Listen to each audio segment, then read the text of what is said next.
The ballroom was a war zone of sequins, hairspray, and aggressive ambition, and I was currently losing the battle. I was pinned between a towering ice sculpture of a swan and a woman whose diamond bracelet cost more than my entire college education, desperately trying to protect a vintage magnum of Bordeaux from being smashed by her carelessly swinging Prada clutch. This was my life in a nutshell, the invisible guardrail preventing the wealthy from destroying expensive things, all while remaining entirely unseen myself.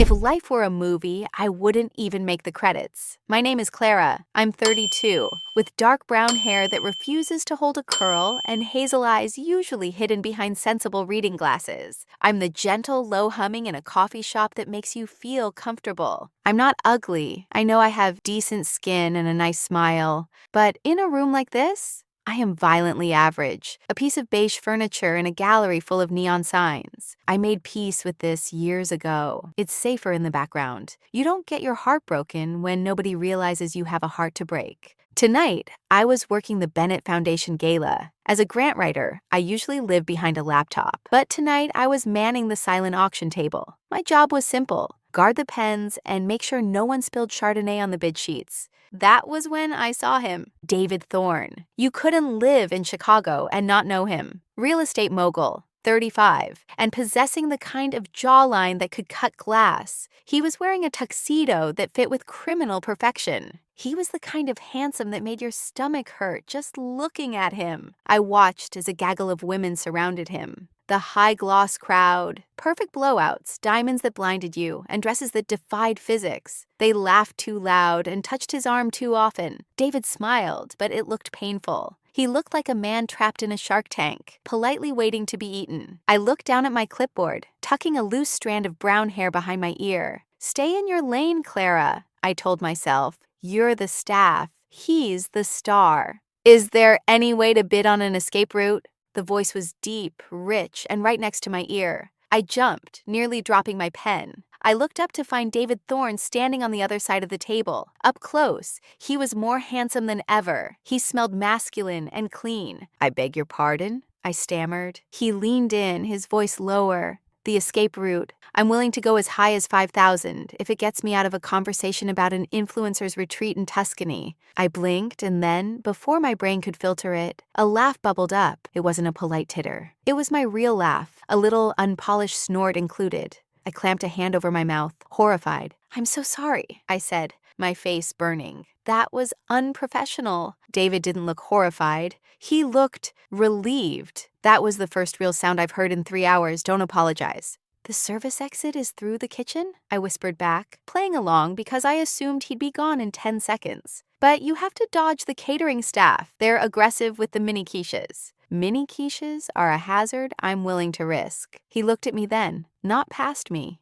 at me. "I'm David." "I know," I said, smoothing down my sensible black dress. "I'm Clara." "Nice to meet you, Clara. Are you guarding the wine?" "Ideally, I'm guarding the pens. People steal them." We stood there for 5 minutes. Just 5 minutes. We talked about the weather and the absurdity of silent auctions. I wasn't trying to impress him. I didn't flip my hair or try to be witty. I was just Clara, because I knew a man like David Thorne was just killing time before returning to the Olympus where he lived. Eventually, a woman in a red dress that was essentially a handkerchief held together by hope found him. She latched onto his arm, her platinum hair glowing. "David, there you are." He stiffened, the light leaving his eyes. He gave me a small nod. "It was a pleasure, Clara." "Good luck with the pens." "Good luck with the quiches," I replied. He was swept away, and I went back to being invisible. I went home, took off the dress, put on my oversized flannel pajamas, and ate cereal while watching a documentary. I told myself it was a nice moment, a funny anecdote. I didn't expect the email 3 days later. "Dear Clara, I never got to ask if you successfully defended the stationery. I'm looking for a consultant to help structure a charitable arm for my firm. I'd love to buy you dinner and pick your brain. Strictly professional, unless the mini quiches are involved. David." I read it 4 times. "He wants a consultant," I told my friend Jenna later. "It's work." "Clara," Jenna sighed. "He emailed you personally. He wants to see you." "Don't be ridiculous. Have you seen him? Have you seen the women he stands next to?" Jenna slammed her coffee cup down. Stop selling yourself short, Clara. You are pretty and smart and funny. You just walk around like you're apologizing for existing. You need to stop that. I'm a realist, I muttered, though her words stung because they were true. I agreed to the dinner because I was good at my job. We met at a quiet Italian place. When I walked in wearing my emerald blouse that I hoped complemented my brown hair, he stood up. Clara, you look lovely. I froze. He sounded sincere, but my brain scrambled to find the lie. I look like a grant writer, I deflected. Then grant writers are lovely, he said. The dinner was confusing. We talked work for 20 minutes. Then he shifted gears. He asked about my family. He asked what I did on Sundays. I found myself forgetting he was the David Thorne. I told him about my obsession with bad sci-fi movies. I made him laugh, that deep, genuine laugh from the gala. You're different, he said over espresso. I stiffened. Different good or different weird? Different for real, he said, staring at me with intensity. You haven't checked your phone once. You haven't mentioned my net worth. You haven't tried to agree with everything I say. Well, you were wrong about Star Wars, I pointed out. I couldn't let that slide, he smiled. Can we do this again? Not for work?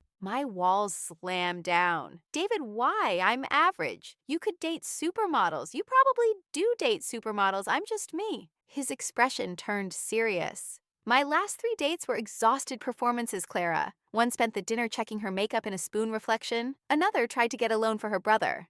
I'm tired of women who see a lifestyle when they look at me. When I'm with you, I can breathe. You're kind, you're smart, and you're real. That is rare. He reached across the table. Let me prove it. Let me keep taking you out until you believe me. So, I let him, but the first month was a masterclass in anxiety. Every time we went out, I waited for the other shoe to drop. I constantly checked my reflection in shop windows, fixing my brown hair, wondering if I looked like I belonged. One evening, at a gallery opening, the test finally came. A woman who looked like a literal goddess, tall, blonde, dripping in jewels, sauntered up to us. She ignored me completely.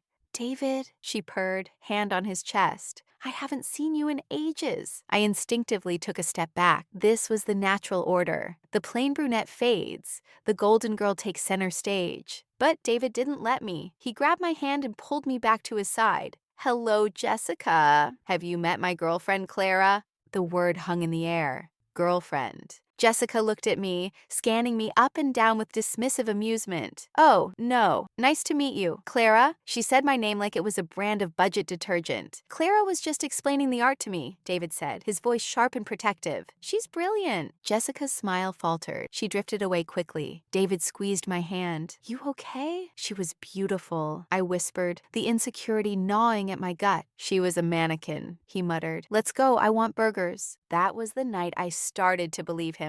We fell in love in the quiet moments. Not on yachts, but on rainy Tuesdays. One night, sitting on my secondhand couch in sweatpants, eating Thai food, he looked at me, really looked at me, with a piece of pad Thai hanging from his fork. You have a freckle right there, he said, touching my cheek. I hate my freckles. I love them. I'm memorizing them. You're weird, I laughed. I'm in love with you, he said. The world stopped. The background hum of the fridge vanished. David, I am. I love that you're kind to waiters. I love that you snort when you laugh.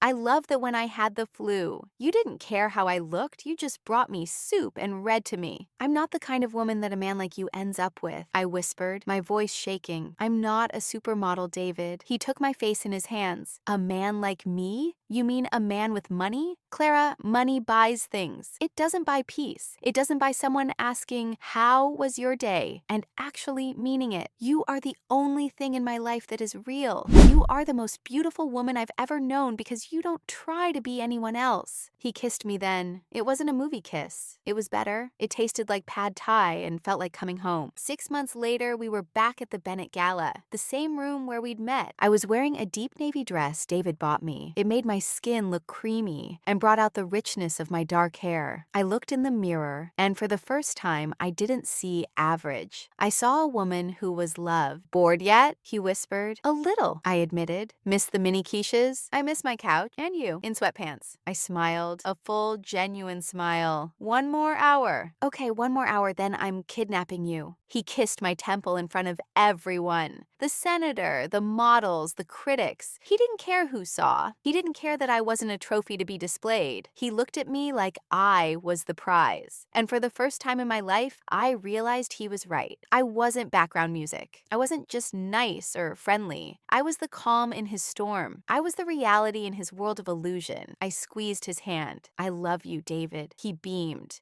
ignoring the room full of people watching us. "I love you too, Clara." I took a sip of my champagne. I was still beige, still quiet. But standing next to him, I finally realized that beige wasn't a lack of color. It was the foundation that held everything else up, and that was exactly where I belonged.